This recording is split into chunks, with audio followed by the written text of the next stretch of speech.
Ciao a tutti, io sono Mirko e oggi vediamo questo frame ideale per droni FPV Racing.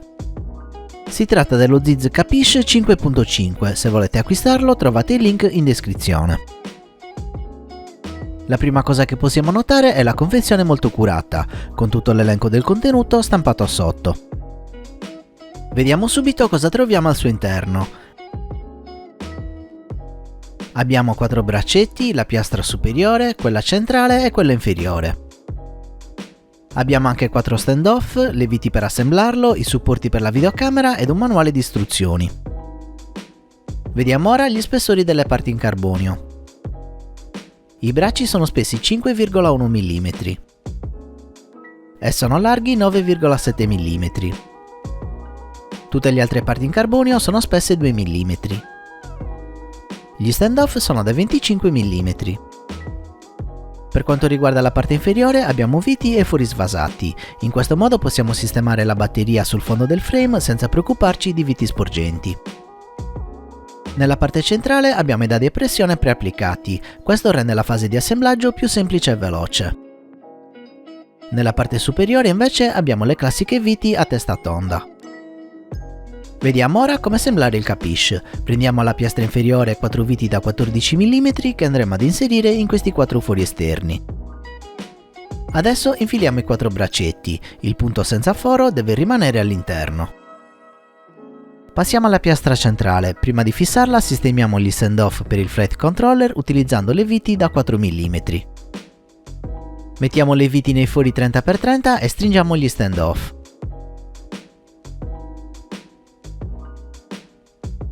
A questo punto sistemiamo la piastra centrale. Ora mettiamo gli stand-off. Allineiamo i braccetti e mettiamo le 4 viti da 10 mm. Adesso mettiamo i supporti per la videocamera. Concludiamo mettendo la piastra superiore e fissandola con le 4 viti a testa tonda. Come abbiamo visto, assemblare il Capiche è molto semplice e veloce, non preoccupatevi per le viti che vi avanzano alla fine perché sono di scorta. Una volta assemblato il frame rimane piuttosto rigido. Il peso è di 77,9 grammi. L'interasse del Capiche è di 225 mm. Come potete notare i braccetti sono leggermente schiacciati all'esterno, creando una forma a stretch X.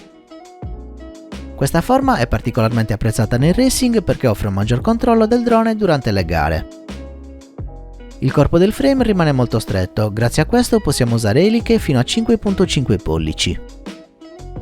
Ad esempio possiamo usare queste Gemfan 51499 che sono molto usate in ambito racing. Come notiamo il motore viene bloccato solo da 3 viti, questo per guadagnare un po' di peso nella costruzione finale. I braccetti sono ben rifiniti in quanto tutto il loro contorno è smussato. Come abbiamo notato in fase di costruzione, il flight controller è fissato solo alla piastra centrale. Questo risulta molto pratico perché possiamo smontare un braccetto senza dover togliere lo stack. I supporti per la videocamera FPV hanno questa forma particolare che offre una protezione aggiuntiva, questo ritorna utile in caso di crash frontali. La distanza tra i supporti è di 19 mm, quindi possiamo usare videocamere di tipo micro. Il battery strap può essere fatto passare senza problemi tra la piastra centrale e quella inferiore, possiamo usare tranquillamente strap standard da 2 cm. Parlando di droni FPV sappiamo quanto siano importanti le stampe 3D per i nostri frame. Per quanto riguarda il Capiche troviamo le stampe 3D liberamente scaricabili sul sito Thingiverse. In questo modo potete scegliere la stampa che vi interessa e stamparla voi stessi. Se non avete una stampante 3D, una buona idea è chiedere nei gruppi Facebook FPV. Trovate tante persone disposte a stampare e spedire quello che vi serve. Ed eccoci arrivati alla parte finale della recensione. Lo Ziz Capiche si presenta come un frame racing di fascia alta, con un design moderno e dalle ottime caratteristiche. Abbiamo infatti un peso contenuto unito a robustezza e una forma molto compatta. Sicuramente consiglio questo frame a chi ha già fatto i primi passi nell'ambito racing e sta cercando un nuovo telaio per avere qualcosa di più competitivo. Il Capiche infatti richiede esperienza nella scelta delle componenti, questo perché gli spazi sono pochi e la build va pianificata bene prima di comprare le componenti. A tal proposito potete usare qualsiasi ESC 4 in 1 e Flight Controller, tuttavia se volete assemblare un drone racing di fascia alta l'ideale sarebbe abbinarlo allo stack ZIZ. Questo perché se unito ad una VTX ricevente TBS andrete a creare una build estremamente leggera e compatta, che vi darà molte soddisfazioni in ambito racing. In conclusione, se state cercando un frame per competizioni di alto livello, lo ZIZ Capiche è un frame da prendere seriamente in considerazione. Questa era la mia recensione dello ZIZ Capiche. Se vi è piaciuto il video lasciatemi un mi piace, iscrivetevi al canale e attivate la campanella per non perdere i prossimi video. Se volete supportarmi vi ricordo di acquistare questo o altri prodotti attraverso i miei link, trovate l'elenco in descrizione. Potete supportarmi anche su Patreon cliccando il link a fine video.